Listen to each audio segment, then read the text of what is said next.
ரொம்ப வருஷமா கூச்ச சுபாவத்தில் இருக்கீங்கன்னா, நான் சொல்றது 10 வருஷம் 15 வருஷத்துக்கு மேல நீங்க நிறைய சொந்தமா முயற்சி பண்ணியும் இன்ன வரைக்கும் மாத்த முடியலன்னா இந்த வீடியோ உங்களுக்கு.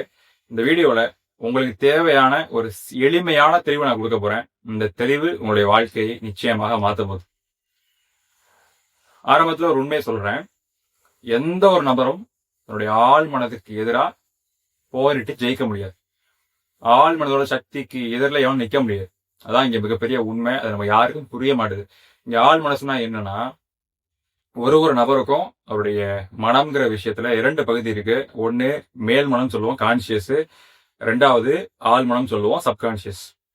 இந்த ஆள் மனசுல உள்ள நம்பிக்கைகள் என்ன, இதுல உள்ள ரெக்கார்ட்னு சொல்லுவோம், பதிவு, அனுபவ பதிவு. அது என்னவோ அதான் ஒரு நபருடைய லைஃப், அதான் ஒரு நபருடைய எதிர்காலம்.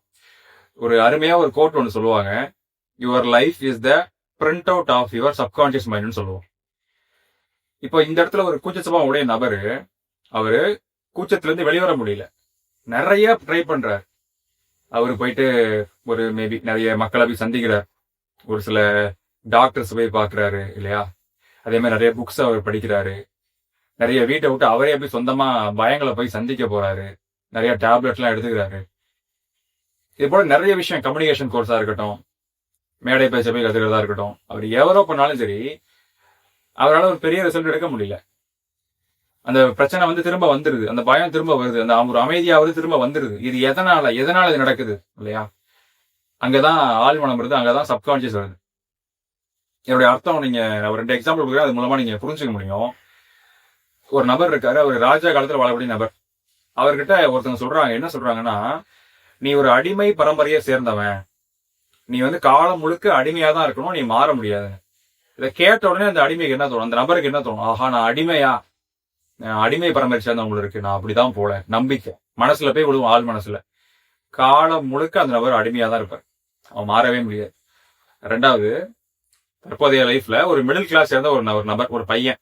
அந்த பையன் கிட்ட அப்பா அம்மா சொல்லி வளர்க்குறாங்க, தம்பி நம்ம ஒருபோதும் நீ வந்து பணத்தாசை பிடிச்சிடாத, பணத்து பின்னாடி போகக்கூடாதுப்பா, பணம் மோசமான விஷயம், பணம் கெட்டது, நம்ம ஒரு போதுமான அளவு நம்ம சம்பாதிக்க முடியும், நம்ம ஓரளவு தான் நம்ம வளர முடியும், நம்ம பெரிய ஆள்லாம் ஆக முடியாதுப்பா, பணக்காரெல்லாம் ஆகக்கூடாது, பணக்காரெல்லாம் மோசமானவங்க, இது போல நிறைய நம்பிக்கைகள் போட்டு விதைக்கிறாங்க. அந்த பையனால ஒருபோதும் லைஃப்ல பெரிய பணத்தை பார்க்க முடியாது, அவர் பணக்காரெல்லாம் ஆகவே முடியாது. அதுதான் the power of subconscious mind. மனசுல போய் விழக்கூடிய ஒரு எண்ணங்கள் நம்பிக்கையா மாறிடுச்சுன்னா, நம்பிக்கையை தாண்டி அந்த நபர் பெருசா அவன் யோசிக்கவே முடியாது, ஒரு புரிதல் வரவே வராது, அந்த ஒரு பார்க்கிங் போனமோ சிந்தனையும் அந்த நபருக்கு வராது. இப்ப இந்த இடத்துல கூச்ச சுபாவம் உடைய ஒரு நபரை எடுத்துக்கோங்க, ஒரு பதட்டமுடைய நபரை எடுத்துக்கோங்க.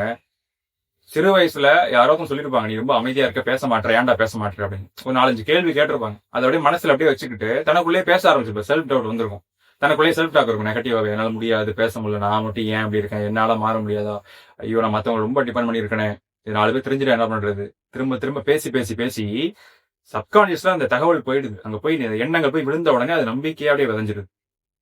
நம்பிக்கை அப்படியே போக போக காலப்போக்கில் அது இன்னும் பெருசாகுது, நம்ம அனுபவங்கள் பெற பெற பெற அது இன்னும் ஸ்ட்ராங் ஆகுது. என்ன நடக்கும், என்னால முடியல, அதாவது எத்தனை வருஷம் ஆனாலும் சரி அது முடியாதுன்னு தான் வந்து நிற்கும். காரணம் என்ன, சப்கான்சியஸ்ல நம்பிக்கை கிடக்கு. சக்தி வாய்ந்த சப்கான்சியஸ்ல என்னால முடியாது, நான் பேச முடியாது, நான் கூச்சமுடைய நபரு, நான் அமைதியா தான் இருப்பேன், நான் கம்ஃபர்ட் ஜோன்ல தான் இருப்பேன், தொடர்ந்து அந்த ஒரு எண்ணங்கள் நீங்க யோசிச்சுட்டே இருக்கீங்கன்னா, அந்த பதிவுகள் உள்ள உட்கார்ந்துருக்குன்னா, ஒருபோதும் நீங்க நினைச்சாலும் உங்களால மாற முடியாது. அப்போ இந்த இடத்துல இந்த பிரச்சனை வந்து எதனால வருதுன்னா, சப்கான்சியஸ்ல டீப்பஸ்ட் பிலீஃப் உள்ள ரூட்டா கிடக்குது. அந்த பிலீஃப்ஸ் இருக்கிறத ஒரே காரணத்தினால அந்த பிலீஃபை தாண்டி நான் போய் முட்டிக்கிறேன். பிலீஃபை தாண்ட முடியல என்னால, அந்த பிலீஃப் தான் என்னுடைய சீலிங்கா இருக்கு. இப்போ வந்து ஒரு கிளாஸ், ஒரு பாட்டில் இருக்கு, அந்த பாட்டில வந்து ஒரு ஈய போட்டுறீங்க, ஈய உள்ள போட்டுட்டு டக்குன்னு அந்த பாட்டில ஒரு மூடியை வச்சு மூடிடுறீங்க. அந்த ஈய என்ன பண்ண, ஜம்ப் பண்ணுது, அந்த ஈயால வெளில வர முடியல. காரணம் என்ன, மேல சீலிங் இருக்கு, போய் முட்டுது கீழே விழுது, முட்டுது கீழே விழுது, முட்டுது கீழே விழுது. அதேதான் பிலீஃப்ஸும். என்னால முடியாதுன்னு நம்பிட்டேன்னா அதை தாண்டி நான் போக மாட்டேன், போய் இடிப்பேன் விழுவேன்.